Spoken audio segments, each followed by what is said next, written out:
ఒకసారి కొడుకు, కోడలు వాళ్ళ బెడ్‌రూమ్‌లో మాట్లాడుకుంటున్నారు. ఆ సమయంలో ఆ గది తలుపు పూర్తిగా వేసుకోకపోవటం వల్ల వారి మాటలు బయట కూర్చున్న తల్లికి వినిపించాయి. కొడుకు తన భార్యతో, "మనిద్దరి ఉద్యోగాల వల్ల ఇంట్లో అమ్మను సరిగ్గా చూసుకునే సమయం దొరకటం లేదు. నాన్న లేకపోయేసరికి అమ్మను ఒక్కదాన్నే ఇంట్లో ఉంచడం చాలా కష్టంగా ఉంది.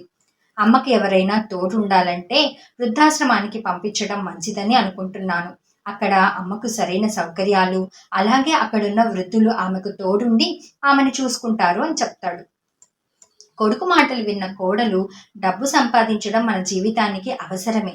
కానీ ఈ వయసులో అమ్మని చూసుకోవడం కూడా చాలా ముఖ్యం. నేను ఉద్యోగం చేయకపోతే వచ్చే నష్టమేమీ లేదు. మీ చిన్నప్పుడే మీ నాన్నగారు ఈ లోకం విడిచి వెళ్ళిపోయారు. అప్పుడు నీ తల్లి నీ కోసం ఎందరి ఇళ్లల్లో పనిచేసిందో, నిన్ను ఎంత కష్టపడి చదివించి ఈ స్థాయికి తీసుకువచ్చిందో గుర్తు చేసుకో. అలాంటి అమ్మ గురించి ఈరోజు నువ్వు చేసే ఆలోచన ఇదా? వృద్ధాశ్రమమా? నీ మాటలు నన్ను చాలా బాధపెట్టాయి. అమ్మను వృద్ధాశ్రమానికి పంపటం గురించి ఇకపై మీరు మాట్లాడవద్దు. నేను ఉద్యోగం మాని అమ్మకు తోడుగా ఉండి ఆమెను సరిగ్గా చూసుకుంటాను" అని చెప్తుంది. కోడలు మాటలు విన్న ఆ తల్లి కన్నీరు పెట్టుకుంది.